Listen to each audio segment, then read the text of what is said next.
여러분 많이 기다려주시는 오늘의 주인공. 그렇죠? 네. 쩐설의 네. 오건영입니다. 어서 오세요. 안녕하십니까. 네. 예, 아유, 부장님 뭐 요즘에 그 신한은행, 네, 신한국투에서 신한은행이에요. 신한은행이죠. 네. 헷갈려 자꾸. 네, 신한이라. 신한은행에서 쩐설의 오건영이라는 예. 유튜브를 시작했는데요. 예. 제도권 유튜브 중에 역대급으로 많은 조회수와 구독자 증가가 이루어지고 있는 감사합니다. 처음이에요. 지금 금융권에서 이렇게 증가하는 거는 처음 봤어요, 저도. 그러니까 제목이 아예 쩐설의 오건영 이렇게 네, 붙어 쩐설의 있어요. 오건영이에요. 예. 쩐썰로. 쩐썰. 예. 아유. 이게 이 발음이 또 어렵더라고요, 저도. 네. 보통 그 아무리 길은 난다 긴다 해도 자기 제도권 채널에 딱 들어가는 순간 그 난다 긴다 하는 사람들이 빛이 사라지면서 쫙 없어지거든요. 네, 근데 네, 신한은행이 이번에 컨셉 잘 잡았습니다. 감사합니다. 워낙 팬들이 많으시고. 아닙니다. 예. 이게 뭐 좋게 봐주신 분들 계셔서. 얼마 전에 우리 박도기님 출연하셨다고. 예. 이제 오히려 호스트 같은 느낌을 주셔가지고, 그렇습니까? 굉장히 또 이게 어떤 나오시면 너무 시장에 대한 얘기보다도 되게 이제 좀 사적인 얘기는 아니고 이 좀 이렇게 어떤 식으로 공부를 하셨냐, 뭐 이런 얘기들 그리고 네. 이제 과거에 이제 어려웠던 경험들 이런 얘기들도 좀 이렇게 하다 보니까. 네. 그런 것들에 조금 관심을 좀 가져주시는 것 같습니다. 제가 조만간 이제 박사님이 대상에 아니 지금 기다리고 있는데 연락이 안 와가지고. 알겠습니다. 예. 꼭 빨리 연락 좀 조만간 주세요. 모시도록 하겠습니다. 이렇게 얘기해놓고 뭐 내년에 부르고 이런 거 아유. 아니죠? 잘 부탁드리겠습니다. 감사합니다. 자, 우리 아까 방금 전에 들어오시기 전에 우리 박 박사님하고 저하고 얘기했던 네. 내용이 있는데요. 네. 이번 FOMC는 근 5년 또는 10년 내에 가장 중요한 FOMC 아닐까 하는 생각이 들었는데 네. 어떻게 생각하시나요? 저도 공감합니다. 예. 네. 이번하고 이제 6월달 FOMC 되게 중요한 FOMC가 될 것 같고요. 예. 그러다 보니까 워낙에 이제 관심사들이 좀 많이 쏠리는데 저도 요번에 FOMC는 진짜 관전 포인트가 너무 많아가지고 너무 이제 봐야 될 게 너무 많다라는 생각을 좀 하고 있고 끝나고 나서 의사록도 좀 한번 봐야 되지 않을까 좀 생각은 하고 있습니다. 일단 뭐 몇 가지만 좀 말씀을 드리면 몇 가지가 아니라 그냥 이게 제 생각엔 본론 같은데 네. 그냥 이렇게 간단하게만 좀 말씀을 드리면 제일 첫 번째는 방금 전에 말씀해 주셨던 것처럼 빅스텝이냐 자이언트 스텝이냐 이제 이런 거에 대한 얘기가 있겠죠. 0.5% 인상에 대해서는 거의 기정사실화하고 있는데 이 이후에 이제 0.75% 인상에 대해서 파월 의장한테 아마 질문이 분명히 들어갈 거예요. 여기에 대해서 이제 가능성을 열면서 끝낼 것 같은데 현재까지 이제 흐름을 보면은 들어오기 전에도 이제 연준 금리 인상 확률을 이제 봤거든요. 이게 뭐 이제 잘 아시겠지만 그거 확률이라고 얘기하지 않고 사실은 뭐라고 그렇죠. 근데 시장에서 지금 현재 상황이 이렇다면 변하지 않는다면 지금 이 상황이 변하지 않고 고날이 된다면 요 정도 될 거야. 뭐 이제 표현이 적절할지 모르겠습니다. 어떻게 얘기를 기대값 이런 정도로 예, 그 얘기하는 게 맞는 것 정도라고 같은데. 기대값 이런 식으로 이제 표현을 하는 게 맞을 것 같아요. 네. 예, 조건이 바뀌지 않았을 때.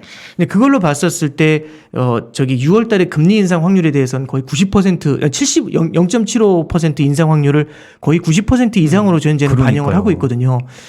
이 얘기는 뭐냐면 시장이 어느 정도는 받아들이고 있다는 걸 그렇죠. 나타내는 거잖아요. 네. 그죠? 물론 주식시장이 받아들이고 있는 것까지는 모르겠지만 어쨌든 시장에서 알려지지 않은 게 아니라 어느 정도 예고는 돼 있는 이슈라는 거잖아요. 그러니까 블라드 총재도 그렇고 다른 총재들도 언급할 때 최근에 보면 연준 위원들이 그 마켓에도 어느 정도 알려진 이슈다라는 얘기들을 꼭꼭 해요. 네. 그럼 시장에서 인식하고 있는 만큼 0.75에 대한 가능성도 알려져 있고 그래도 잘 견뎌낼 수 있다면 그것도 그 자이언트 스텝도 빨리 가줘야 물가 상승을 어느 정도 좀 제압을 해주지 않겠나 이제 이런 생각들을 좀 하게 될 것 같아요. 그래서 이제 파월이 어떤 코멘트를 하게 될지 0.75% 인상에 대해서 그게 일단 되게 중요한 거라고 좀 생각을 하고요.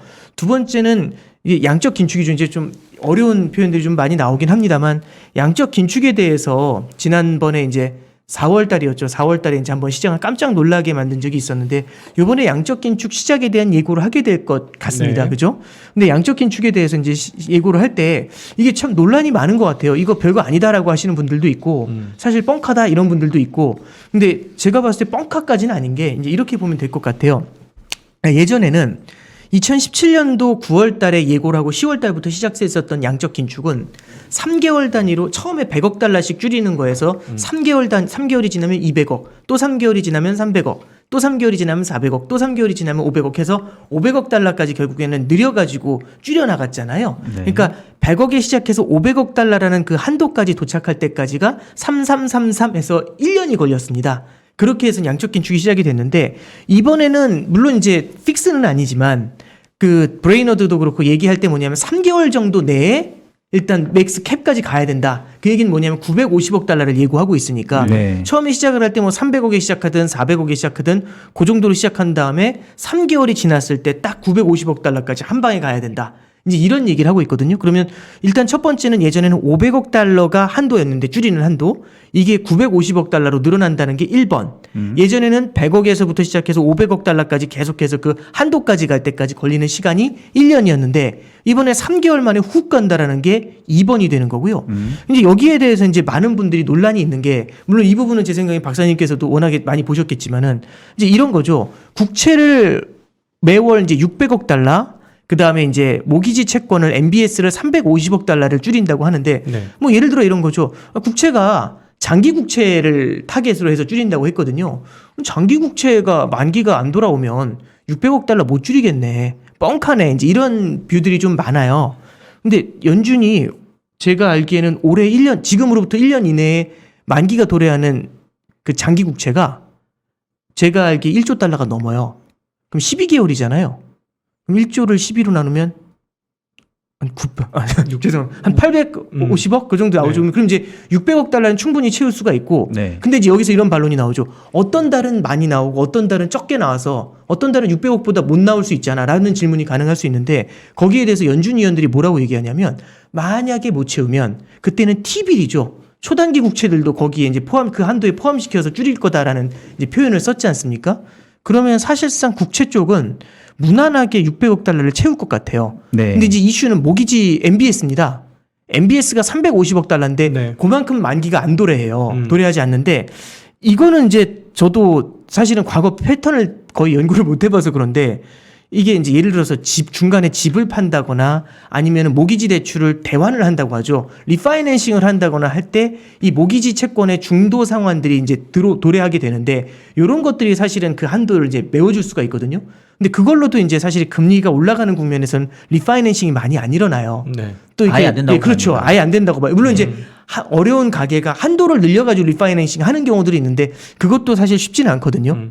그리고 이제 두 번째는 집이 만약 팔리지 않는다면 그럼 그 중도 상환이라는 게 들어올 수가 없는 구조지 않습니까?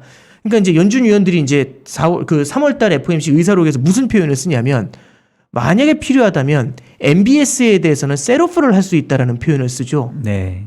그러니까 국채는 팔지 않아도 한도가 차니까 만기 돌아오는 것만 줄여도 그냥 네. 자동으로 감소가 되는데 MBS 같은 경우는 그 한도를 채울 수가 없으면 조금 팔아버리겠다? 지켜보다가 350억 달러에 맞게 팔 수도 있다라는 이제 네. 표현을 썼거든요. 그러니까 저는 그걸 한다 안 한다를 떠나서 제 생각에 굉장히 많이 고민을 한 것 같아요. 이제 예를 들어 이런 거잖아요. 제가 예를 들어서 곽상준 지점장님을 되게 싫어해요. 예를 들어. 근데 이제 지나갈 때 네. 점심 먹자 그러면 예 이제 이러면서 이제 지나갔었어요. 항상 너무 놀라시는 표정은 벼르고 계시는 것 점심먹으러 좀 같은데 오세요. 좀 드시러 오세요. 지금 벼르고 계시는 것 같은데. 근데 이제 갑자기 어느 날 저 점심 한번 하시죠. 근데 갑자기 날씨야 잡자. 나 이러시는 거죠. 그다음에 딱 갑자기 주머니에서 그 이제 스마트폰을 꺼낸 다음에 며칠이 좋아, 다음 주 화요일이 좋아, 목요일이 좋아, 딱 이렇게 얘기하시는 거죠. 그럼 그 순간 어떤 느낌이 드냐? 큰일이다. 진짜 하나? 그다음에 이제 얘기하는 거죠. 시간은 몇 시가 좋아? 장소는 어디가 좋을까? 많이 물어보시는 거예요. 그 얘기는 뭐냐면 구체적으로 디테일이 들어간다는 얘기는 가능성을 높여놓는다는 얘기잖아요. 저는 그러니까 MBS에 대해서 셀에 대한 프로젝션이나 아니면은 국채에 대해서도 모자라는 부분에 대해서는 T빌로 메우겠다고 하는 거나 네. 저는 숫자를 많이 보지 않고서는 그 얘기 안 나올 것 같거든요. 저도 그 얘기를 보고 나서 이제 그 다음에 이제 연준에 있는 그 데이터들 그걸 이제 보면서 이거 메우겠네 이제 생각을 했던 건데 그러다 보니까 굉장히 이제 양적 긴축에 대해서도 우리가 얘기하는 것처럼 이게 뭐 뻥카 수준으로 말만 950억 달러 질러놓고 하나도 못 팔겠네. 이거는 좀 아니지 않나 그 생각은 좀 하게 됩니다. 지금까지 말씀하신 거 잠깐 정리해보면 네. 금리 인상은 빅 스텝이든 무슨 자이언트 스텝이든 가는 거고 스텝 가는 거고 네네네. 그거는 뭐 시장이 일부 반영을 네네. 하고 있을 것이고 그러나 이제 양적 긴축에 대해서는 지금 시장이 오히려 조금 안이하게 생각하고 있는 것 같고 특별히 그 중에서도 MBS 같은 경우는 있는 물량을 갖다 시장에다 내다 팔 수 있으니까 만약에 그런 사태가 벌어지게 될 경우에는 그건 분명히 시장에 충격을 줄 수 있을 것이다.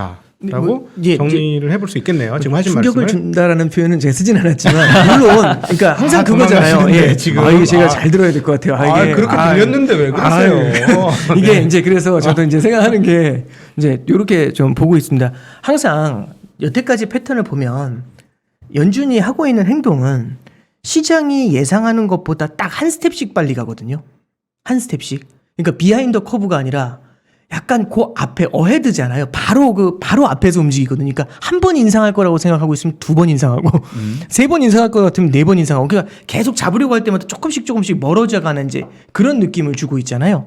그러니까 이번에는 이제 마찬가지로 양적 긴축에 있어서도 시장의 예상을 조금 더 뛰어넘는 그 무언가를 만들어낼 것 같은데 제 생각에는 그 중에 하나가 이 MBS 쪽이나 이런 쪽이 좀 되지 않을까 좀 생각을 합니다. 그러니까 예를 들어 그 속도를 3개월 내에 진행을 한다거나 아니면 MBS 매각에 대한 쪽으로 좀 진행을 하지 않을까 좀 그렇게 생각을 합니다. 그래서 저도 이게 MBS 쪽에 대해서는 그렇게 깊이 있게 고민을 해보지는 않아서 나중에 이제 혹시 괜찮으시면 박사님께서 조언을 한마디 해주시면 더 좋을 것 같고요. 네. 네. 그리고 이제 저기 몇 가지가 더 있긴 한데 또 이제 세 번째 생각하는 거는 뭐냐면은 자산 시장이 어떻게 반응할지도 저는 되게 중요한 포인트라고 생각을 해요. 아유, 네. 그게 제일 궁금합니다. 올해 그 주식시장이 하락하다가 강하게 반등을 했었던 적이 두 번 있었습니다. 1월 26일이었던 것 같고요. 두 번째는 3월 16일인가요? 3월 17일인가요? 그때였던 것 같아요. 27일. 저도 정확히 기억이 안 나는데. 저는 저 요일 기억하는 거에 예. 정말 두 손 두 발 다 들었어요. 이게 제가 이상해서 기억을 하는 게 아니라 네. 왜 날짜를 왜 기억하냐면 그때가 FOMC 날 두 번 다 FOMC에서 바닥 찍고 밀어 올렸거든요. 그것도 세게. 그리고 이제 제가 매니저분들 인터뷰를 하거나 전문가분들하고도 이제 대화를 나누다 보면 그때마다 다 들었던 얘기가 FOMC가 끝나서 불확실성이 해소가 됐기 때문에 주식시장이 강하게 반등을 했다라는 이제 말씀을 두 번 다 들었어요. 실제로 보시면 거기서 한 번 1월 달에 FOMC 끝나고 매파적인 발언이 나왔음에도 불구하고 강한 반등. 3월 달에는 이게 반등 속도가 3월 달 거는 진짜 엄청났어요. 3월 말에 이제 불과 며칠 만에 거의 10%를 밀어 올렸으니까 그래서 3월 FOMC 끝난 다음에 뭐 50bp 인상한다라고 해도 뭐 그 정도야 가뿐하지 하면서 쫙 밀어 올리는 건 이제 그 두 번의 케이스를 봤거든요. FOMC는 호재다. 그러니까 결과가 어떻든 호재다. 이제 그 인식을 시장이 아직도 가져가는지 이게 대표적인 바이 더 딥의 논리 중 하나죠. 왜냐하면 바닥을 긁어가지고 밑에서부터 끝까지 머리 꼭대기까지 다 먹으려면 최악의 상황에서 밀고 들어가야 된다라는 그 인식이 좀 여전히 좀 강하게 남아있지 않나. 그러면 이제 밀어 올리는 이유는 수급으로 밀어 올리는 건데 밀어 올리는 걸 보면서 우리는 불확실성이 해소됐기 때문이다라고 해석할 수도 있거든요. 왜냐하면 불확실성이라고 하는 건 예를 들어 매파적으로 나가면 불안하니까 불확실성. 비둘기파적이면 좋지만 그러니까 좋다 안 좋다가 나눠져 있는 상태에서 어느 한쪽이 이제 실현이 됐을 때 불확실성이 해소잖아요. 그러니까 비둘기파가 됐을 때 시장이 오르면서 불확실성 해소 이렇게 해석할 수가 있는데 비둘기로 나오면 호재니까 밀어 올리고 이제 끝. 근데 매파로 나오면 불확실성이 해소됐기 때문에 주가가 급등하고 끝. 이러면 어느 결과든지 밀어 올리잖아요. 불확실한 게 아니죠. 그러지 않나요? 이거 불확실성이 아니거든요. 제가 봤을 때. 4월 아니, 빠지기. 예. 네. 어떤 경우든 올리면 그게 왜 불안한 그냥 지나가는 되는 이슈잖아요. 그러니까 이제 제 생각에는 약간은 이제 이런 FOMC가 하나의 이벤트로 작용을 하면서 약간은 역설적인 해석을 좀 주는 게 아니냐. 예를 들어서 첫 번째는 FOMC에서 비둘기파로 나와준다면 호재, 매파로 나와준다면 경기를 건드리게 되고 경기를 건드리게 되면은 금리 인상을 많이 못할 거니까 호재. 이제 요런 그래서 오히려 금리 인하로 가는 거 아니냐 호재 이제 요런 인식들을 좀 계속 시장이 이제 가져가고 있는 거 아닌가. 그래서 요번에 5월달 FOMC에 대해서 0.75bp 0.75% 인상에 대해서도 과연 0.5% 인상에 대해서도 과연 시장이 어떻게 인식을 하는가 좀 그거를 한번 좀 보려고 하고요. 그 다음에 이제 그 연준 그 의사록에 어떤 걸 좀 봤었냐면 1월달하고 3월달 의사록을 보시면. 이제 금리 인상 빠르게 해야 된다. 0.5% 빅스텝도 가능해야 된다. 이런 얘기들을 그 위원들이 얘기를 해요. 근데 그 앞에 어떤 내용이 나오냐면 지금 현재 금융시장의 파이낸셜 컨디션이 나오거든요. 근데 참고로 말씀드리면 3월달 FOMC가 열렸던 그날 S&P 500 지수가 4,165포인트였어요. 제 기억에.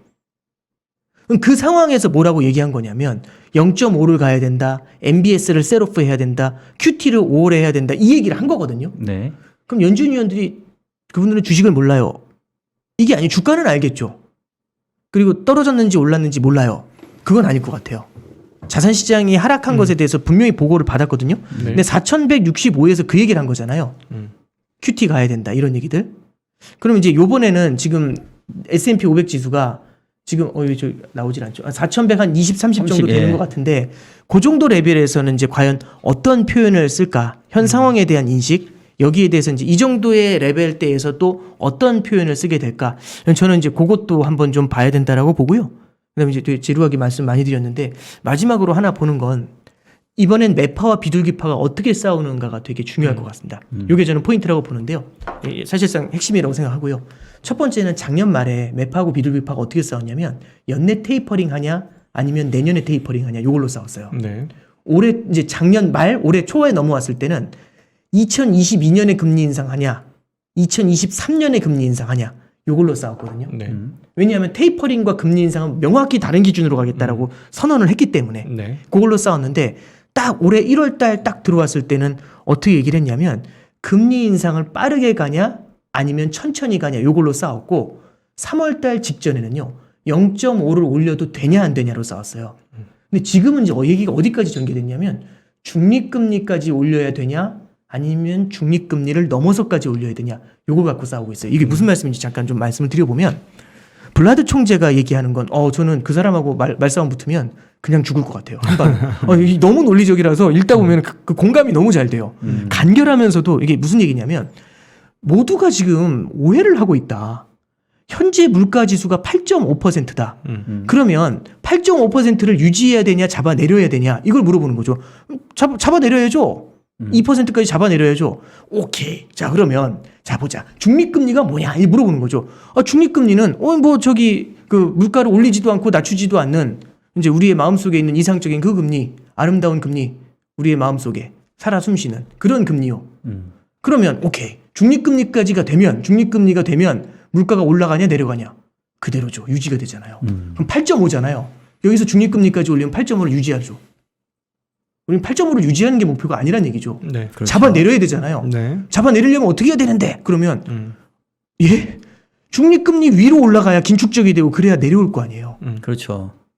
중립금리가 얼마냐 하니까 2.5에서 2.75 지금 이런 얘기 하는 거잖아요. 물론 그게 얼마인지는 아무도 모르지만 그거보다 위로 가자는 얘기죠.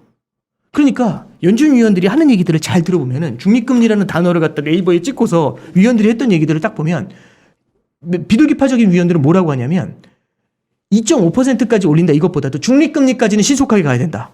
그리고 그때 우리가 앞으로 어떻게 가야 될지가 보일 것이다. 이렇게 얘기를 해요. 네. 블라드는 뭐라고 하냐면 중립금리 위로 올려야 되고 3%를 넘어가야 물가가 잡히는 걸 볼 수 있다. 이렇게 얘기를 해요. 전 이번 판에서는 그거 갖고 꽤 크게 싸울 거라고 생각을 합니다. 시장이 그래서 지금 현재는 중립금리 레벨까지는 어느 정도 좀 받아들이고 있는 게 아닌가. 그래서 지금 연준 금리 인상 확률 올해 연말까지로 보면은 3% 위로 밀어 올릴 거라는 확률이 5% 정도 현재 나오고 있어요. 그게 지난 3월 달을 이제 한 달 전만 해도 이 확률이 거의 없었거든요. 그러면 이 얘기는 뭐냐면 조금씩 여태까지는 계속 블라드 쪽으로 계속 밀려간 거잖아요. 그렇죠. 그러니까 이번에도 이제 블라드 쪽으로 좀 또 밀려가느냐. 물론 이제 4월 달 소비자 물가 지수를 봐야 되겠지만 이런 것들이 이제 저는 요번 이제 매파와 비둘기파의 대결이 저는 중립금리 하나를 놓고서 그 위냐 아니면 중립금리까지냐 요걸 놓고 중립금리까지 하고서 한숨 쉬고 지켜보고 가냐 아니면 그 위로 계속 밀어 올리냐 요걸 가지고 아마 좀 논의가 되지 않을까 그렇게 좀 한참 말씀드렸네요. 예, 네. 지금 이제 관전 포인트를 쭉 말씀을 주셨는데 사실 뭐 저희가 궁금한 거는 또 전망이거든요. 그랬다는 영향이고 좀 하나하나씩 제가 좀 여쭤보도록 할게요. 네네. 그러니까 사실 마지막에 해주신 말이 제가 봤을 땐 키인 것 같아요. 네. 그러니까 그 제임스 블러드가 얘기한 것처럼 지금 물가 8.5 이거는 유지돼서는 안 되는 물가니까 이거 끌어내려야 되고 그러려면 중립금리 이상 가야 된다. 너무나 합리적인, 너무나 논리적인 이거에 이제 반박을 못하는 건데 그러면 이제 일단은 근본인 인플레이션부터 한번 얘기를 해보자는 거예요. 최근에 물가 지표를 보면은 지난주에 발표된 PC 지표도 보면 CPI나 PC나 그냥 헤드라인 지표는 계속 쭉쭉 치고 올라간 반면에 코어 값은 조금 고개를 약간 떨궜거든요. 코어 PC도 그렇고 코어 CPI도 그렇고. 그래서 지금 제닛 옐런 그 재무부 장관 같은 경우는 지금 수준이 물가가 어쩜 고점을 기록하고 있는 것도 같다. 이제 이런 말씀도 하셨단 말이에요. 그렇지 우리 오 부장님 보시기에 네. 이 물가의 흐름을 혹시 어떻게 뭐 전망을 좀 하실까요? 어떻게? 이게 고점을 기록할 수도 있다에 대해서는 저도 공감하는 부분이 좀 크고요. 네. 대신에 이제 고점을 기록하고 내려오는 속도가 얼마나 되느냐는 그렇죠. 조금 다른 얘기인 것 같아요. 네. 그러니까 이제 그게 예를 들어서 연준의 금리 인상하고도 많이 맞물려 있는데 이제 많은 분들이 기대하는 건 이런 겁니다. 과거의 시나리오를 보면 예를 들어서 물가가 올랐지만 시장이 조금만 흔들리거나 금리 인상을 세게 해가지고 경기가 둔화될 것 같으면 바로 물가가 고개를 숙여버리거든요. 그러니까 경기가 주저앉으면 바로 물가가 바로 고개를 숙이면서 두 개 같이 주저앉아요. 그러면 연준 입장에서는 머뭇거릴 필요가 없거든요. 바로 금리 인상 포기하고 어떤 때는 금리 인하로 돌아야 되죠. 네. 그게 2018년도에서 19년도 넘어갈 때 보험적 금리 인하가 그런 케이스였고요. 그동안은 계속 또 그래 왔고요. 네. 근데 저도 그래서 그때 케이스들을 조금 한번 유심히 봤어요. 15년도, 16년도, 18년도, 19년도하고 지금이 무엇이 다른가를 좀 봤는데 첫 번째는 기술적인 부분이 좀 다른 게 있어요. 그때 물가 상승률을 보니까 2에서 2.5% 위 정도에서 이제 왔다 갔다 하더라고요. 그럼 거기서 꺾이잖아요. 그럼 바로 2% 밑으로 내려와요. 그때 당시에 나왔던 얘기가 이제 연합인포는 이제 보시는 분들이 이제 좀 레벨이 있으시니까 대칭적 물가 목표에 대한 얘기를 했었잖아요. 그렇죠. 결국에는 오른 만큼 밑에도 고민하겠다는 얘기인데 2%를 기준으로 해가지고 떨어진 것도 오른 것만큼 스트레스를 받겠다라고 얘기를 한 거잖아요. 그러니까 2% 위에서 놀다가 조금만 꺾여도 2% 밑으로 내려와서 디플레 압력을 높여요. 근데 지금 8.5잖아요. 물론 이제 코어로 얘기해도 저는 2% 근처가 아니지 않습니까? 일단 훨씬 한참 높죠. 멀잖아요. 네, 맞아요. 그럼 여기서 얼마나 내려올까를 보는 거죠. 그럼 여기서 5.5에서 예를 들어서 0.5 내려와요. 그러면 우리가 금리 인상을 포기할 레벨로 오는가? 그러니까 예전처럼 2% 바로 위에서 깔짝깔짝 놀 때 그때 그거 잡으려고 내려오니까 바로 돌리고 이 케이스가 아니란 얘기죠. 지금은 이 레벨 바로 위에서 노는 게 아니라 이 너무 위쪽에서 놀고 있으니까 이 룸이 너무 크니까요. 그럼 어떤 경우에는 물가가 그냥 헤드라인으로 그냥 이해하시기 편하게 헤드라인으로 물가가 8.5에서 7.5%로 내려왔는데 금리 인하를 하는 경우가 벌어질 수도 있죠.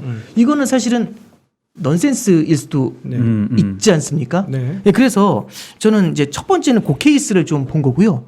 두 번째는 이번에 물가 상승이 여러 가지가 복합적으로 연결이 돼 있다는 걸 많은 분들이 말씀을 해주세요. 그렇죠. 그러니까 단순히 이제 예전의 물가 상승은 미국의 경기가 돌아서면서 수요가 올라오니까 물가를 꾸준히 천천히 밀어 올렸던 건데 이번에는 수요도 폭발적이지만 공급망의 이슈도 같이 엮여 있는 거잖아요. 네. 그건 저도 부인할 수가 없는 것 같아요. 그런데 만약에 그러면 공급망의 이슈가 엮여 있는 데다가 물가가 올라와서 너무 높은 레벨을 유지한 지가 꽤 오래됐어요. 그러면 이런 상황에서는 인플레이션에 대한 기대 심리가 커질 수가 있거든요. 그렇죠. 15년, 16년하고는 분명히 다른 것 같아요. 이번엔. 네. 그러니까 이번에도 파월 의장도 그 얘기를 하더라고요. 저는 이제 그 증언이 아니라 그 뭐죠, 라가르드하고 다 같이 모여서 그 G20 할 때 그 IMF 그거 할 때 네, IMF. 모여서 이제 얘기하고 나서 이제 기자회견 같은 걸 하면서 폴 볼커에 대해서 이제 물어볼 때 저는 그 얘기 듣고서 참 이게 어떻게 해야 되는지 그 생각이 좀 들었던 게 폴 볼커에 대한 평가를 하는 것 중에서 이렇게 얘기를 하죠. 그분은 두 마리의 용과 싸웠다는 얘기를 해요. 첫 번째는 강력한 인플레이션이라는 용과 싸웠고 두 번째는 그 용이 죽지 않고 우리의 마음속에 영원히 머물 것이라는 그 용하고 두 마리하고 싸웠다고 얘기를 해요. 두 번째가 기대 인플레이션이거든요. 그렇죠. 그렇죠. 그러면 지금 물가를 잡더라도요. 그놈이 살아있으면 우리의 마음속에서 물가는 계속해서 높을 수밖에 없다라는 그 생각이 들죠. 그러니까 디플레이션도 심리고 인플레이션도 심리잖아요. 네. 인플레이션이라는 심리가 자리 잡게 되면 이거는 잡기가 굉장히 어려운 거니까 네. 폴 볼커는 그것까지 몰아냈다는 두 마리를 다 잡았다는 얘기를 하거든요. 그럼 그 얘기를 왜 지금 상황에서 했을까? 왜 두 마리를? 그러니까 어쩌면 지금 기대 인플레이션에 대한 고민을 얘기하고 있는 것 같아요. 네. 지난주 PC 나왔을 때 어떤 게 이슈였냐면 PC의 헤드라인은 높았지만은 코어는 낮았잖아요. 근데 코어가 분명히 피크아웃에 대한 징후를 보여주고 있음에도 불구하고 임금 상승 기대가 높아졌죠. 네. 저는 그 두 가지를 좀 임금 상승 기대하고 렌트비의 상승을 좀 볼 필요가 있다고 생각을 해요. 네. 렌트비가 뒤늦게 올라오는데 렌트비하고 임금의 공통점이 뭐냐면 한 번 올라가면 경기가 꺾여도 좀처럼 내려오질 않아요. 않죠. 예. 그러면 그러니까 물론 떨어질 수도 있잖아. 떨어질 수도 있는데 떨어지는 속도가 다른 자산이 떨어지는 속도보다는 분명히 느린 건 맞는 것 같아요. 그거에 대해서는 반론의 여지는 없는 것 같아요. 아니 임금이 왜 안 떨어질 수도 있는데 다른 거 다 떨어져야 그때서야 천천히 내려오겠죠. 그러면 어쩌면 옛날에는 성장이 주저앉으면 수요가 주저앉으면 물가가 같이 앉았거든요. 지금은 성장이 주저앉아도 물가가 내려오는 속도가 느릴 수가 있거든요. 그럼 이 갭이 크면 그렇죠. 성장에 주저앉아도 연준이 발이 묶일 수가 있어요. 자, 그럼 예. 사실 그러니까 그거를 제가 좀 결국 여쭤보고 싶었던 건데.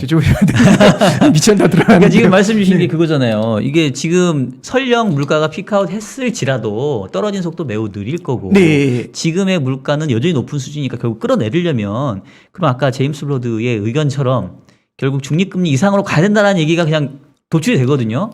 지금 우리 오 부장님도 그거에 동의를 하시는 거죠? 그러니까 현재까지의 상황을 봤을 때는 이제 네. 그런 케이스라고 보면 되고 그래서 네. 저는 이제 요즘 나오는 얘기가 사실은 연초에 이 비슷한 말씀 드렸을 때 되게 좀 황당하다. 말 같은 소리를 해라. 이제 이런 비난도 되게 많이 받았는데 예를 들어서 지금 이제 그 미중 관세 인하한다는 얘기가 이제 미중 관세 부과된 거 철회한다는 얘기가 나와요.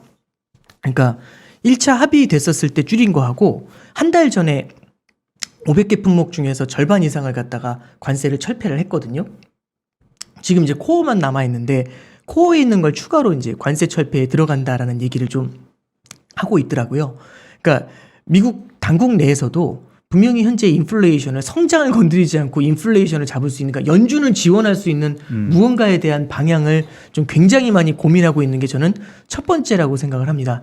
그리고 두 번째는 뭐냐면 수요의 상승세나 그러니까 이 수요의 상승세가 만약에 여러 가지하고 엮여 있다면 그 여러 가지가 뭐냐면은 부양책도 들어갈 수 있고요. 그리고 두 번째는 자산 가격도 수요에 영향을 줄 수가 있죠. 요거하고 만약 엮여 있다면 그렇게 해가지고 수요가 일시적으로 좀 크게 주저앉는다면 물가가 떨어지는 속도가 조금 빠를 수 있고요. 그 다음에 마지막 세 번째가 물가가 떨어져 내려갈 것이라는 확신이 생기잖아요. 그럼 연준도 아주 느리지는 않을 수 있다는 생각을 합니다. 이게 어떤 케이스를 좀 말씀드리고 싶냐면 2000년도 케이스를 하나 말씀을 드릴게요. 저보다 이거는 박사님께서 훨씬 생생하게 기억을 하실 것 같은데 저희 이제 2000년도 때 이제 데이터를 좀 봤어요. 이게 저는 꼭 하나 좀 말씀드리고 싶은 게 그 여기 보시는 분들이 전문가 분들이시니까 이게 마켓을 볼 때 그때 차트를 보는 방법이 있고요. 그때 당시에 리포트를 구해서 보는 방법이 있고 그리고 세 번째는 그때 당시에 기사를 보는 방법이 있거든요. 그러니까 저는 어떻게 비교를 하면 되냐면 그때 당시에 차트를 보는 거는 약간 자동차를 어디 해외여행을 가가지고 그 길거리를 자동차를 타고 지나가는 느낌이라고 생각하면 될 것 같아요. 리포트를 보는 건 자전거를 타고 지나가는 느낌이고요. 기사를 하나하나 까보는 건요. 시간은 오래 걸리지만 걸어가는 느낌이라고 생각을 해요. 그러면 걸어갈 때하고 자전거 타고 갈 때하고 차 타고 갈 때하고 보는 게 다를 수 있잖아요. 네. 네. 어쩌면 자전거 타고 갈 때 여기밖에 안 보이지만 걸어다닐 때는 여기도 보고 아 저런 것도 있구나 이런 걸 좀 느낄 수도 있잖아요. 그렇죠. 그래서 그때 당시 기사들을 읽어보시면 그때 당시 시장이 어떤 생각을 하고 있었는지 어떤 사람의 말이 임팩트를 줬었는지 그리고 어떻게 방만하게 생각을 했었는지 그런 것들이 나와요. 그때 당시 참고로 하나 말씀드리면 0.5% 빅스텝을 갔던 날이 2000년도 5월 16일인데 5월 16일 날 0.5% 인상하기 직전에 시장에서 어떻게 얘기를 했을까요? 0.5% 인상하니까 큰일 나는 거 아니야? 94년 이후에 처음인데? 이런 얘기가 1번이었을 거고 대부분 어떻게 생각했냐면 어차피 시장에 다 반영된 얘기. 불확실성은 없다. 그리고 0.5% 인상한 그날 그 날하고 그 다음날 나스닥이 3%씩 올랐어요. 불확실성 해소로. 어차피 올릴 거 그냥 올렸으니까 시장이 다 알고 있었던 뉴스인데 물론 이제 그 두 번 올라간 다음에 이제 그 다음부터 이제 또 헬게이트가 열리긴 했는데 그때 당시에 물론 이제 그때가 지금하고 똑같다는 표현이 아니라 그래서 이제 그때 당시 이제 기사들을 쭉 보면서 이제 흐름을 읽다 보면 2000년도 5월 16일 날 0.5를 인상하잖아요. 그렇게 해서 6.5%로 미국 기준금리가 잡혀요. 네. 6.5%에서 시장이 어떻게 예상을 했냐면 그때도 물가가 셌거든요. 7.5 간다. 연준 기준금리 7.5 간다. 0.5 두 번 더 올린다. 그게 끝일 것 같다. 이 얘기가 되게 주류를 이루었어요. 실제 어떻게 끝났냐면 6.5에서 더 못 올렸어요. 그랬죠. 예, 물가 오르고 있음에도 네. 못 올렸어요. 6.5로 쭉 가다가 어떻게 됐냐면 2001년도 1월 2일 날 긴급 FOMC를 열고 0.5% 기준금리 인하를 해요. 그래서 딱 1년 만에 금리가 1%까지 낮아져요. 6.5에서 1까지 쫙 잡아내려요. 그렇죠. 근데 이제 그때 당시 그린스펀이 1월 2일 날 긴급 금리 인하하면서 얼굴이 하얘져서 하는 얘기가 뭐냐면 실물 경기의 둔화가 너무 빠르다고. 실물 경제의 둔화가 왜 나타났느냐? 4월 달, 5월 달에는 그렇게 강했던 실물 경제가 자산 가격이 너무 빠르게 하락을 하니까 네. 사람들이 소비를 못 하는 거죠. 네. 자산 가격에 근거해서 소비를 했었는데 그때는 세금 안 내고 주식 투자했거든요. 네. 연체보다 훨씬 연체 연체 뭐 이율이 아니 뭐라 그 연체료가 연체이자 그렇죠. 가산세. 가산세보다도 훨씬 더 주식으로 수익을 내는 게 더 좋으니까. 근데 이제 그게 깨지면서 소비가 확 죽어버리니까요. 그때도 실업률이 되게 낮았는데 사람들이 일을 안 했어요. 주식 투자지 왜 일을 합니까? 이제 이런 게 되게 컸죠. 그러니까 이제 그때부터 2000년도 12월 정도 되니까 와, 실물 경제가 얼어붙기 시작을 해요. 그러면서 이제 기준금리 인하를 하는데 그럼 이제 성장 자체가 둔화가 되잖아요. 그러니까 이제 그린스펀도 금리 인하를 할 수 있었던 이유가 그때 물가가 한 3% 가까이 됐어요. 코어가. 근데 이제 그 얘기를 하는 거죠. 2.5 정도 됐죠. 그 얘기를 하는 거죠. 지금 아직은 물가가 높은 수준이지만 결국에는 지금의 성장 둔화를 봤었을 때는 물가가 조만간 꺾여 내려올 것 같다라는 이제 그런 뷰 하에서 기준금리의 과감한 인하를 이제 단행했었던 바가 있습니다. 그래서 저도 이제 생각을 하는 게 이게 연준이 시장이 견딜 수 있다라고 하는 걸 어느 정도 좀 판단하고 있는지, 그 다음에 성장이 강한 상태에서 최대한 많이 뽑아 놓으려고 할 텐데 진도를 그걸 어느 정도로 판단을 하는지, 그리고 이제 성장이 예를 들어서 주춤했었을 때 그게 물가에 주는 압력이 어떻게 반응을 하는지 이런 것들에 대해서 굉장히 주도 면밀하게 종합적으로 보고 험블하게 판단을 하지 지금 이 상황에서 무조건 지금은 어디까지 간다 중립금리까지 간다 이렇게 가지는 않을 것 같습니다. 그래서 그때하고 또 차이가 이런 부분이 있지 않냐 이제 그렇게 좀 말씀드릴게요. 최근 한 6개월간 네. 6개월 더 됐죠. 연준에서도 이야기를 했습니다만 연준의 태도가 과거하고 많이 달라진 게 연준 총재들이 저는 가끔씩 리포터들 아닌가 하는 생각이 들 정도예요. FOMC 끝나고 나서 대대적으로 이제 블랙아웃 기간 끝나고 FOMC 끝나면 대대적으로 나와서 인터뷰를 돌아가면서 다 하거든요. 네네. 매일같이 인터뷰하는 걸 볼 수가 있었는데 네. 그러면서 했던 얘기가 우리는 시장과 소통을 중요시한다 네. 라는 얘기를 했고 시장이 지금 우리가 하려고 하는 의도를 잘 해석하고 있다고 예. 생각한다. 네. 이런 얘기를 하잖아요. 그러면 이번 5월 달에 50bp 올리는 거는 그들의 말에 의하면 소통이 된 거죠. 소통이 다 된 거고 네. 그래서 4월 달에 그래서 주가가 빠진 거니까 이건 적절하게 소통된 거다. 네. 이렇게 보니까 오히려 네. 사실상 5월 달에 50bp는 별 영향이 없다고 보는 게 일단 맞을 것 같지 않습니까? 이제 저는 이렇게 좀 해석을 했으면 좋겠습니다. 뭐냐면 5월 달에 50bp보다 더 중요한 건 5월 달에 50bp를 인상하더라도 만약에 시장이 이거 너무 좋다. 대형 호재다라고 해가지고 또 세게 밀어 올리잖아요. 그럼 제 생각에는 금리 3.5%까지 올린다는 얘기 나올 그렇죠. 수도 있어요. 또 소통할 수 있겠죠. 그러니까 또. 이제 이게 여태까지 패턴이에요. 네. 그러니까 시장은 이제 바이 더 딥에 익숙해지면 밑에서부터 다 끌어올려야 되잖아요. 그러면 이제 제일 위험할 때 들어가야 된다는 생각이 되게 강한 거죠. 그러면 매파를 발언했을 때 들어가야 제일 많이 먹잖아요. 여태까지 그랬고 지난 10년의 기록이 그랬고 10년 동안 학습을 한 거잖아요. 그럼 과감해지거든요. 이건 지금 들어가야 먹는다. 어차피 깨지지 않는 거면. 그러면 이제 어떤 생각까지 하냐면 예를 들어서 긴축이 나왔을 때 지금 팔면 지금 쫄면 죽는 거다. 바보나 파는 거다. 어차피 길게 보면 올라갈 텐데 그럼 긴축을 해도 안 팔아요. 탄탄하게 버티거든요. 그래서 이제 제가 계속해서 말씀드리는 거지만 연준하고 시장하고 동상이몽이 있는 건 연준은 이제 금리를 인상하려고 하는 거고 이제 시장은 어떻게 되냐면은 그런 거죠. 연준 이제 시장이 괜찮으면 금리를 인상하는 거고 시장은 내가 울면 이제 시장은 연준이 그만 이제 인상할 것 같으니까 울지 않고 계속 버티는 거고 그럼 그거 보면서 연준은 안 우네 하면서 계속 땡기는 거고 그래서 이번에도 이제 저는 그런 생각이라고 봐요. 3월달에 FOMC가 끝난 다음에 또 시장이 탄탄하게 밀어 올리니까 금리 인상 확률이 또 올라가거든요. 예. 그러면 50bp를 갖고 지금 평가하는 게 아니라 결국에는 미래를 프라이싱 해야 되는 거지 않습니까? 네. 그럼 만약에 그 이슈가 벌어졌을 때는 0.75% 인상에 대한 가능성이 더 높아질 수도 있고 그리고 이제 예를 들어 블라드가 말하는 것처럼 3.25, 3.5까지도 밀어 올릴 수 있다. 이제 이런 얘기가 설득력을 얻을 수도 있죠. 그리고 이제 나와가지고 똑같은 얘기 하는 거죠. 시장에 알려진 이슈다. 시장이 이 정도는 받아들일 수 있다. 이제 그런 건데 저는 임계점이라는 건 분명히 존재한다라고 봐요. 그 임계점이라고 하는 건 그러니까 무조건 임계점이 없는 게 아니라 한번 이런 생각을 해보는 거죠. 시장이 언제쯤 흔들리는가의 문제, 어느 정도까지 견딜 수 있는가 시장의 톨러런스를 보는 거죠. 과거에도 금리 인상을 보면 2000년도 방금 전에 말씀드렸잖아요. 제가 봤을 땐 6%를 넘는 게 그때 당시에 톨러런스였던 것 같아요. 6%까지는 견딜 수 있었는데 그 위로 밀어 올리고 더 올라갈 것 같으니까 나 모르겠어. 그러면서 무너졌던 거고요. 2000년도에는. 2004년에서 2006년까지는 베이비 스텝으로 17차례 금리를 인상했습니다. 근데 그때 저는 어떤 공식을 발견했냐면, 공식이라기보다는 얼마나 이제 그때는 이제 완전 베이비였으니까, 저도 이제 본지 얼마 안 됐으니까 금리가 2%, 3%, 4% 그 마디수를 넘어갈 때마다 시장이 한 차례씩 조정을 받았어요. 그래서 8개월 단위로 조정은 찾아오는 줄 알았어요. 저는 처음에. 무슨 공식처럼. 그게 왜 그러냐면 시장에서 마디수로 거의 끝날 거라고 기대를 했거든요. 근데 그거보다 더 밀어 올리면서 5.25까지 간 거죠. 마지막에 5%를 올리면서 거기서 더 간다고 했었을 때가 2006년도 5월이었어요. 네. 그때 버냉키 쇼크라고 해가지고 굉장히 크게 시장이 흔들렸던 적이 있습니다.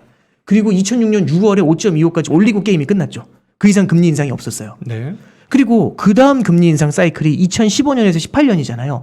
2018년도 되돌아보면은 어떻게 되냐면 파월 의장이 2018년도 10월 초에 등장을 해가지고 그 전에 이머징은 다 초토화됐고 이미 미국은 전고점을 벗기고 있었죠. 2930 갔어요. S&P가 계속 오르면서 그때 10월 4일날 등장해가지고 아직까지 금리 인상은 far from 목표까지는 한참 멀었다라고 딱 던져버리니까 그때부터 미국도 흐르기 시작하거든요. 네. 저는 거기에서 임계점을 봤었던 것 같아요. 그래서 그렇다면 이번에 50bp 인상을 하고 나서 네. 시장이 세게 반등을 한다면 페드 워치가 보고 있는 75bp 다음번 자이언트 스텝이 현실화될 가능성이 커진다 이렇게 그럴 수 보시는 거죠. 있겠죠. 예, 네. 그럴 수 있겠죠. 견딜 수 있으면 빨리 빼야죠 진도를. 그러니까 멀리 떨어져 있는 거잖아요. 원래는 지금 사실은 75bp에 대한 논란이 있지 않습니까? 네. 그 블러드는 75bp 가야 된다는 얘기고 네. 다른 총재분들은 한 분도 그렇게 얘기 한 분인가 더 했나? 거의 얘기 그렇게 안 하면서 그냥 50bp로 가는 게 낫다. 뭐 이런 네. 식으로 얘기를 했잖아요. 네네네. 그건 이제 시장에 녹여 놓은 거고 지금. 네네 그렇죠. 그런데 지금 부장님 말씀은 여기서 내일 만약 이번 금요일에 네. 시장이 세게 반등하면 그 다음번 75bp. 저는 표현이 명확해야 되는 게 음. 시장이 반등, 그러니까 그날의 시장의 반등이 중요한 게 아니라 네. 시장이 견뎌낼 수 있다라는 연준의 판단이 선다면 이게 중요하다라고 봐요. 험불하다라는 거. 예, 저는 그게 되게 중요해요. 험불하다면 언제든지 nim블하게 갈 수 있거든요. 그러니까 예를 들어 보면 0.5% 인상에 대해서도 기억하실지 모르겠는데 3월 달에 0.5% 인상에 대해서 논란이 있었잖아요. 매파와 비둘기파가. 비둘기파에서 대부분이 뭐라고 했냐면 0.5%갈 필요 없다. 오히려 그냥 연내 4번 인상할 걸 그냥 매 FOMC마다 0.25씩 인상하면 되지 0.5% 인상할 필요 없다. 대부분 그랬어요. 존 윌리엄스 같은 사람들도 똑같이 얘기했거든요. 근데 지금 말 바꿨죠. 뭐라고 하냐면 0.5% 인상 아주 합리적인 것 같다. 이렇게 얘기를 하고 있죠. 물론 그때보다 물가 레벨이 올랐지만. 예, 그래서 이런 것들이 저는 시장에서 받아들일 수 있을 때 최대한 빠르게 달려갈 수 있는 거라고 생각을 하고요. 그건 이제 연준이 계속해서 판단하는 그 작업에 들어가겠죠. 그리고 또 하나 느끼는 건 이제 시장이 어느 정도는 연준의 표정이 바뀌었다는 것에 대해서 이제는 인식하는 사람들이 예전보다 많이 늘어난 것 같아요. 그러니까 이건 뭐냐면 연준에 대한 신뢰가 생겼다는 건데 여기서 신뢰는 내가 사랑하는 연준 이게 아니라 연준이 물가를 잡을 수 있다는 의지, 그 의지를 갖고 있다는 건 인식한 거죠. 물가보다는 주식시장의 부양이 이 사람들의 가장 큰 목표야. 라는 이제 비아냥이 있었던 건데 아니네. 진짜 아닌가? 아닌가 봐. 진짜 한다? 이제 이런 생각들. 그런 것들이 이제 계속해서 연준이 이제 보여주는 그런 단계가 아닌가 싶고요. 그러면 예. 갑자기 궁금증이 생기는 게 그럼 연준의 타겟팅이 장기간 랠리들과 장기적 상승을 위해서 자산 가격의 과잉을 막는 게 목표냐 아니면 순수하게 우리가 지금까지 네. 생각하는 것처럼 네. 단순히 인플레이션을 막는 과제를 거기에 복무를 하는 게 목표냐. 후자죠. 자산 가격은 연준이 타겟팅하는 건 아니고요. 만약에 그 자산 가격의 상승이 인플레이션과 연관이 돼 있다면 그때는 얘기가 달라질 수 있죠. 근데 그러니까 자산 가격이 어떻게 되냐는 지금 현재 연준한테는 부차적인 문제인 것 같아요. 근데 자산 가격이 하락했었을 때 물가를 안정시키는 효과도 있을 거고요. 또 하나는 자산 가격이 하락했었을 때 성장을 둔화시키는 요인도 있을 겁니다. 참고로 하나 말씀을 드리면 2000년도에 관련된 얘기를 좀 해보면 버냉키 의장이 2012년도인가에 워싱턴 대학인가 프린스턴 대학인가 어디서 이제 그 강연을 한 게 있어요. 그 강연을 한 데서 되게 중요한 표현을 좀 봤던 게 뭐냐면 이제 두 번의 불황을 본 거죠. 그러니까 예를 들어서 첫 번째 불황에 대해서는 언제의 불황을 얘기하냐면 우리는 글로벌 금융위기를 불황이라고 생각하잖아요. 엄청난 하락이 나타났죠. 자산 가격이 많이 떨어졌고. 근데 이제 그때만큼 자산 가격이 많이 증발했던 게 IT 버블 때라고 얘기를 해요. 그렇죠. 나스닥이 90% 하락했으니까요. 2년에 걸쳐서. 나스닥이 이제 그때 당시 IT 버블이 깨졌을 땐 그때 당시 자산 가격이 그 서브프라임 때 자산 가격 하락한 거에 가계의 자산이 하락한 거에 거의 준할 정도로 많이 하락했대요. 근데 버닝키 이제 그 다음에 뭐라고 하냐면 근데 2000년도에 IT 버블이 깨진 다음에는 9개월짜리 아주 마일드한 리세션에 그쳤다라는 그렇죠. 얘기를 해요. 네. 그 얘기에 근거를 두 가지를 얘기하는데 첫 번째 근거는 뭐냐면 이게 다른 대출 자산이라든지 이런 것들하고 엮이지 않았다라는 거 파생하고 두 번째는 뭘 얘기하냐면 은행의 자본이 탄탄했다라는 것. 은행의 자본, 그러니까 은행의 체력이 튼튼했다는 거. 네. 이거죠. 근데 이제 금융위기 때는 워낙 잘 아시겠지만은 은행이 굉장히 무리수를 많이 둬서 은행의 금융위기로 이어졌던 면이 있는 거죠. 그래서 이 결국에는 자산 가격 하락이라는 충격이 은행 시스템을 뒤흔들어 놓을 정도냐 그게 아니냐에 따라서도 연준이 바라보는 시각은 분명히 바뀔 수는 있는 것 같아요. 근데 파월 의장이 계속해서 얘기하는 것 중에 뭐냐면 은행들의 자본은 굉장히 많이 쌓여 있다라는 얘기를 반복적으로 하거든요. 지금 굉장히 건전하다. 예, 건전하다라고 하는 게 와 그러면 주가 오르겠네 이렇게 생각하실 게 아니라 그렇죠. 와 그러면 위기는 안 당한다. 예, 위기하고 조정하고는 다른 거죠. 네. 그러니까 우리는 위기라고 하면은 주가가 5% 빠지면 위기라고 생각하지만 연준이 바라보는 위기는 그런 거하고 상관없이 결국엔 실물 경제의 금융 시스템이 붕괴되는 걸 생각을 하는 거잖아요. 네. 예, 그래서 어느 정도는 요즘도 이제 얘기하는 게 뭐냐면 성장을 아예 건드리지 않고 물가를 잡는 게 가능할까? 그러니까요. 예, 그러면 약간의 마일드한 리세션은 감수해서라도 물가를 잡는 건 될까? 거기에 대해서 이제 블라드 총재는 약간의 성장의 둔화가 나타나더라도 갈 길을 가야 된다라고 얘기를 하고 있는 겁니다. 그러니까 사실 저는 좀 네. 모르겠어요. 이제 저희가 오늘 얘기들이 뭐 다 좋은데 본질이 저는 그거 같아요. 네. 아까 말씀하신 것 중에 폴 볼커를 얘기하면서 폴 볼커는 두 마리 용과 싸웠다. 네. 인플레이션 그 자체와 네. 인플레이션이 죽지 않을 거라는 또 어떤 그런 믿음 네. 그 두 가지를 다 어떻게 보면 제압을 했는데 아니 사실은 지금 물가가 40년대 최고치인데 네. 성장을 훼손시키지 않고 물가만 목표치로 끌어낸다는 게 과연 가능하냐? 쉽게 얘기해서 연착륙이 가능하냐? 연착륙이 가능하냐? 경착륙이 제가 봤을 때는 기다리고 이거 있지 않느냐? 너무 그냥 이게 너무 아름다운 얘기만 하는 게 아닌가 싶고 그리고 지금 금리를 인상하는데 말씀하신 것처럼 1월 FOMC 끝나고 주가 반등, 3월 FOMC 끝나고 주가 반등은 뭐예요? 어떻게 보면은 그냥 이제 내성이 생긴 거 아니에요.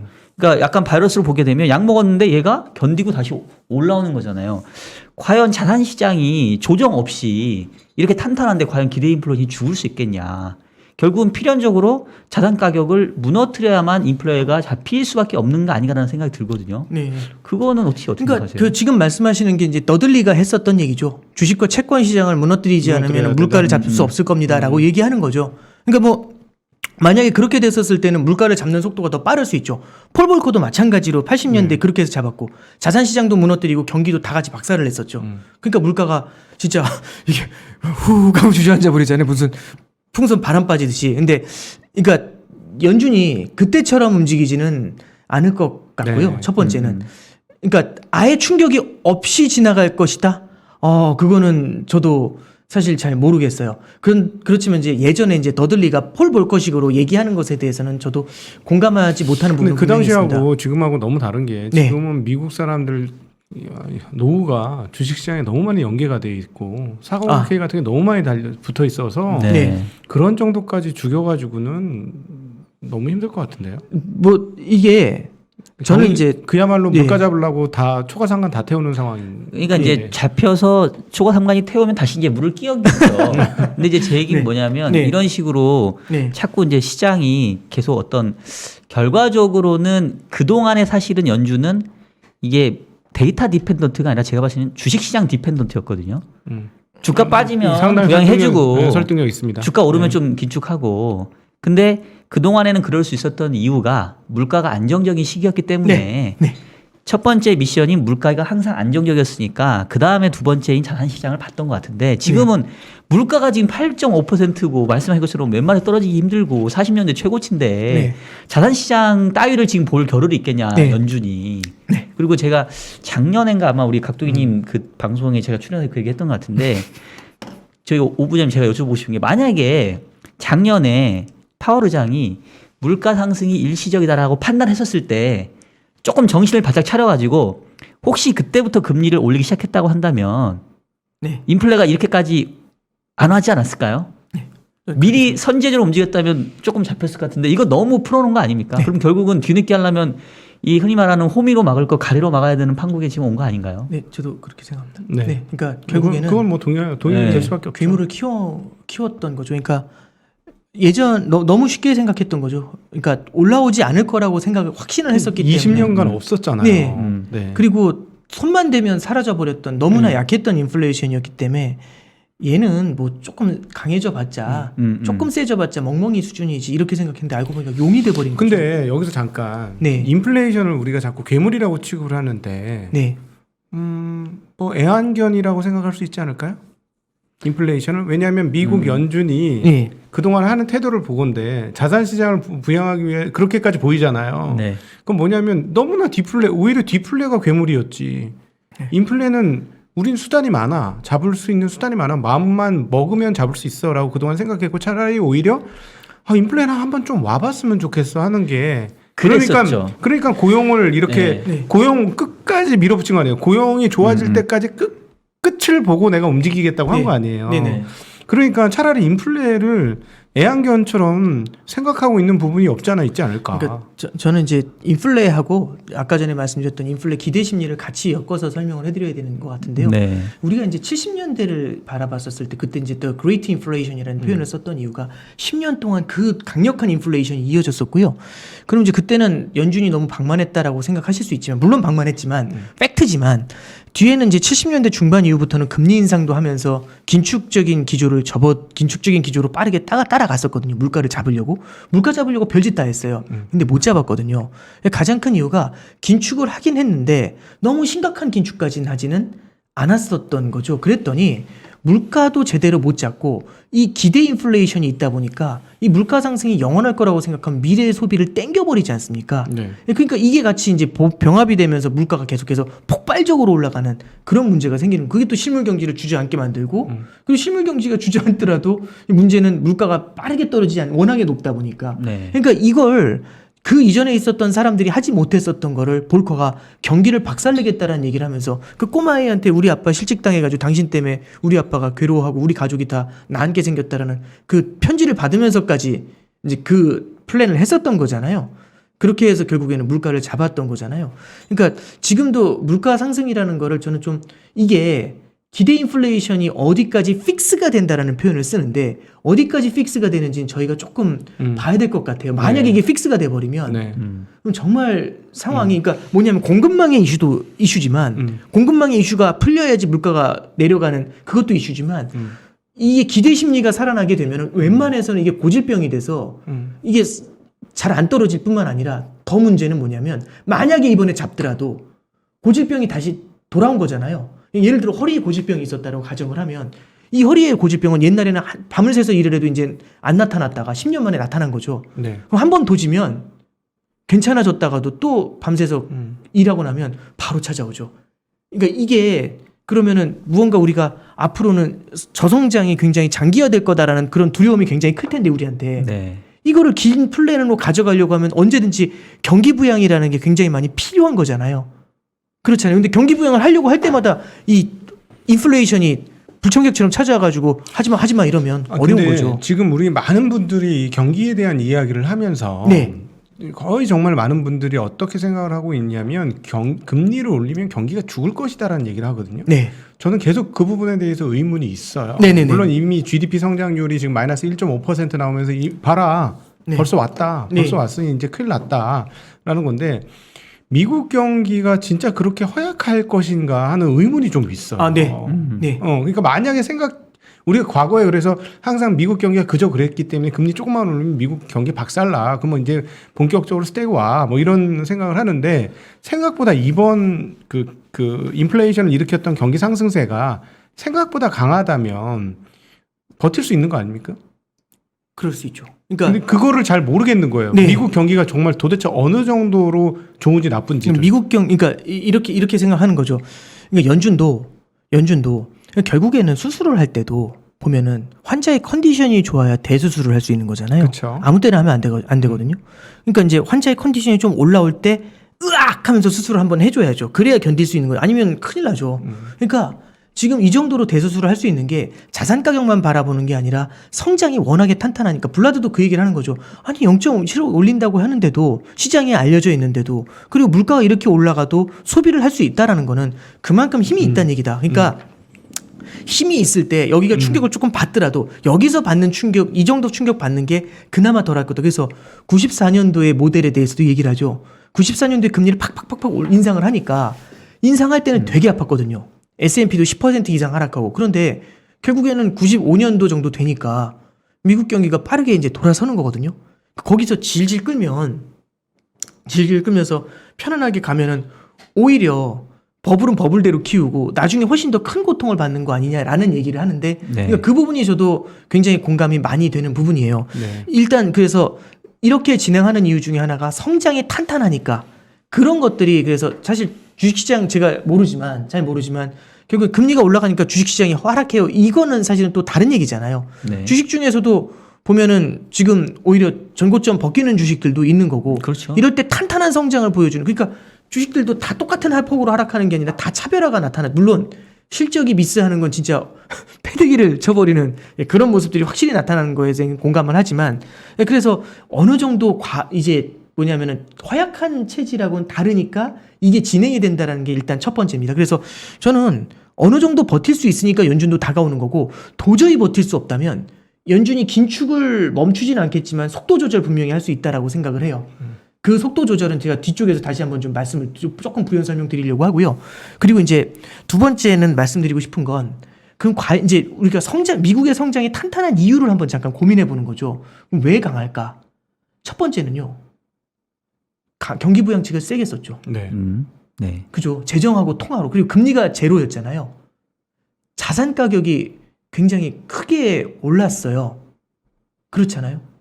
그래 이 세 가지가 한꺼번에 들러붙은 데다가 임금이 올라가기 시작을 하죠.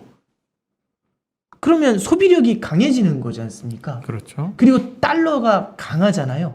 근데 이런 것들은 결국에는 해외에서 싸게 물건을 살 수 있으니까 현지에서 다른 미국 물건들의 가격이 비싸더라도 조금은 버틸 수 있는 룸을 줄 수는 있는 거겠죠. 그래서 이런 것들이 한꺼번에 다 붙어 있는 건데 근데 이런 생각을 해보는 거죠. 첫 번째는 재정부양책은 이제 사실 바이든의 재정부양책도 거의 이제 인프라로 준다고 하지만 그 10년에 나눠줄게요. 이렇게 얘기하고 있는 거고 통화부양은 없어지는 거고요. 그리고 이제 임금 상승이라는 건 이게 임금하고 물가하고 같이 붙어서 올라가 버리면 임금 물가 악순환 걸려버리면은 임금의 상승이라는 건 어떤 의미에서는 큰 의미가 없을 수도 있는 문제가 생기는 거고 그럼 마지막 남은 게 자산 시장이잖아요. 자산 가격이 그 2000년도에도 똑같았고 그럼 이제 이 자산 가격이 딱 남아 있는 건데 이 자산 가격이 이제 물가하고 이제 굉장히 물가나 성장하고도 굉장히 네. 탄탄하게 들러붙어 있는 거니까 너들리는 그것만을 본 거고 요거 잡아야 결국에는 요걸 어느 정도는 좀 매스를 대줘야 얼마나 빼야 된다 이런 얘기를 하는 건 아니지만 조금 더 고통을 줘야 빨리 잡고 그 다음에 또 편하게 가는 거 아니냐라는 얘기를 하고 있는 거고요. 그러니까 더들리라고 해서 다 죽어야 돼 이런 얘기를 하는 게 아니죠. 그러니까 결국에는 이거는 조금은 건드릴 필요가 있는 것 같아라는 표현을 저는 그렇게 나타냈을 거라고 그렇게 생각을 합니다. 그리고 이제 제가 이제 시간이 거의 다 됐으니까 마지막으로 좀 요거 말씀을 좀 드리고 가려고 하는 게 연준이 이제 금리 인상을 그럼 언제까지 갈까? 이제 이런 게 저는 더 질문 중에 되게 중요한 포인트라고 생각을 해요. 그래서 조금 이 부분은 좀 난이도가 높긴 하지만 작년 9월에 이제 캔사스 연은에 이제 에스더 조지라는 분이 있거든요. 그분이 이제 처음으로 양적 긴축에 대한 얘기를 해요. 작년 9월에.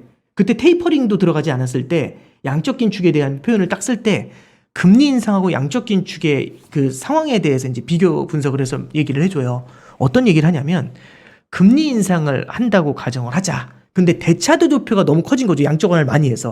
네. 그럼 이렇게 된 상황에서는 대차 대조표가 장기 금리를 많이 누르고 있는 거죠. 단기 금리도 낮지만 장기 금리도 원래는 조금 더 높아야 되는데 대차 대조표가 워낙 무거우니까 장기 금리도 낮게 내려왔잖아요. 그럼 단기 금리를 올리면서 장기 금리를 같이 끌어올리려면 우리가 원하는 금리까지 올릴 때 옛날에는 단기 금리를 조금만 올려도 원하는 금리까지 장기 금리가 갈 수 있었는데 이제는 단기 금리를 더 많이 올려야 된다는 거죠. 무거운 대차 대조표 때문에. 그래서 단기 금리를 인상하면서 우리가 원하는 중립 금리에 도달하고 싶다면 단기 금리 인상을 훨씬 더 많이 해야 됩니다라는 얘기를 합니다. 그거는 장단점이 존재하는데 단기 금리를 과도하게 인상을 했었을 때는 첫 번째는 경기에 영향을 줄 수 있다는 거다. 네. 두 번째는 뭘 얘기하냐면 단기 금리가 너무 많이 오르게 되면 이 기대감이 커지면서 장단기 금리가 역전이 되고 실물 경제를 짓누를 수 있다. 네. 이 얘기를 해요. 명확하게 장단기 금리 역전에 대해서 작년 9월에 경고했거든요. 네. 그리고 세 번째는 이제 어떤 표현을 쓰게 되냐면 단 장점은 있다. 나중에 문제가 생겼을 때 금리를 낮출 수 있는 룸이 커진다. 많이 인상했지. 제 생각에 그거는 그냥 그럼 장점이 뭡니까라고 할 때 할 말이 없으니까 네. 한 거 아닌가 싶어요. 근데 일단 그렇게 얘기를 해요. 그래서 장점이 약간 좀 애매하잖아요. 그죠? 그럼 이제 단점이 뭔지를 한번 그럼 이제 다른 게 있는 겁니다. 그래서 금리 인상보다도 만약에 너무나 과도하게 가진 이 대차 대조표를 줄이게 된다면 어떤 일이 벌어질까를 얘기를 해주는 거죠. 그럼 대차 대조표를 줄였을 때는 이 커브가 올라가게 되는 거잖아요. 네. 장기 금리가. 그러면 어떤 일이 벌어지냐면 장기 금리가 뛰면은 긴축을 하지만 긴축을 하면서도 긴축이 아닌 게 돼요. 이 무슨 헛소리냐고 생각하실 수 있지만 중앙은행 사이드에서는 긴축을 하면서 결국에는 장기 금리를 끌어올리지만 단기 금리하고 장기 금리의 차이가 벌어지게 되면 네. 장단기 금리 차가 벌어지면서 건강한 은행이 대출을 뿜어내요. 네. 그러면 중앙은행은 긴축을 하지만 시중은행은 대출을 뿜어내거든요. 그렇죠. 이러면 실물 경기의 충격을 최소화할 수가 있어요. 총 유동성의 양을 민간이 그렇죠. 지켜주는 거니까. 예, 그렇죠. 민간이 뿌려주는 거죠. 네. 원래는 그게 정상이고. 네. 우리는 지금은 중앙은행이 너무 많이 푸니까 평생 본 적도 없는 거 저도 공부를 하는 거지만 결국에는 시중은행에 돈을 뿌려주는 게 정상인 거거든요. 네. 그러니까 저는 어느 정도 갔었을 때는 양적 긴축은 결국에는 플랜대로 오토파일럿으로 쭉 갈 거라고 생각을 해요. 네. 근데 양적 긴축이 워킹을 제대로 하기 시작하잖아요.